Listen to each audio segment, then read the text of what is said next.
Back. In this video, I'm going to show you how you can upload an entire list of existing contacts. So if you had a existing customer list, for instance, people that you met at an open house and you had their information, or just your old database of leads, you could upload them in one batch action instead of individually entering manually every one of those leads.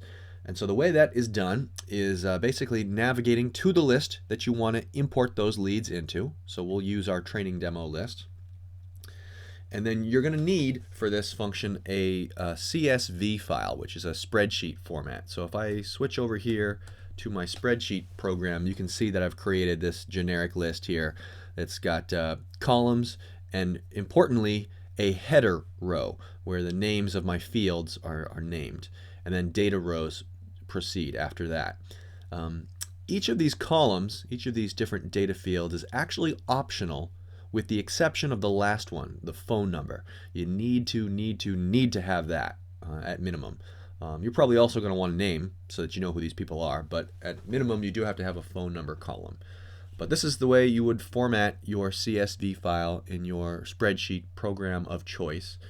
And then returning here to Spectate, in the list that you're in, you'd go to this top right hand corner pull down with the gear icon and select Upload Leads, which will bring up this dialog. And right away you're going to be given the option to select the file. So that is right here, leads.csv. I'm going to click it and drag it into that. And once you've got a file here, Spectate is automatically going to read that CSV file and display in blue, these are the different headers that it saw on the first row. Email ID, first name, last name, website. That's what my spreadsheet had. What we're doing now is mapping my spreadsheet data to the terminology that Spectate uses for each one of those. So for email ID, I'm going to use this pull down, and that corresponds with email within Spectate.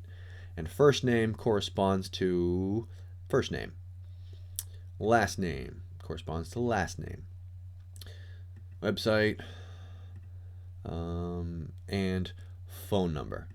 And one thing I do want to point out with phone numbers is the importance of the way you format this phone number. You can see that if it's a US based number, it's going to have a 1 at the beginning, and then it's going to have 3 digits of area code followed by 7 additional digits. So you're going to have, a total of 11 numbers in here, 1 plus 10 additional numbers. If you put any parentheses or any spaces or any hyphens over here in your spreadsheet file, it's not going to work. Your upload's going to fail. So make sure that they're formatted nice and cleanly like this, just 11 digits, starting with the 1, or whatever your country code is if you're, in a different country and your lead is from a different country.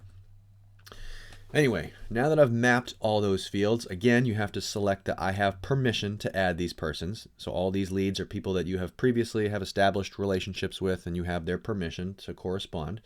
You hit Upload List. And depending on how big your list is, it could take a while. Mine was pretty short, so they're in there.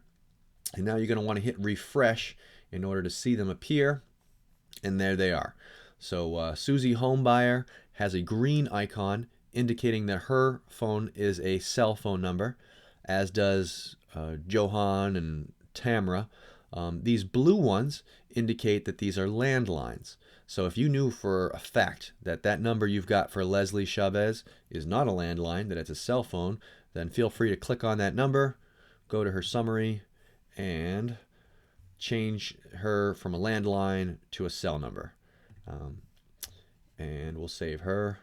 So Leslie should now turn green when I refresh this page. There she goes. She's green. So there's a bulk upload of your leads, and we're ready to go to start calling, emailing, texting these folks, and making some deals happen. All right, see you in the next video.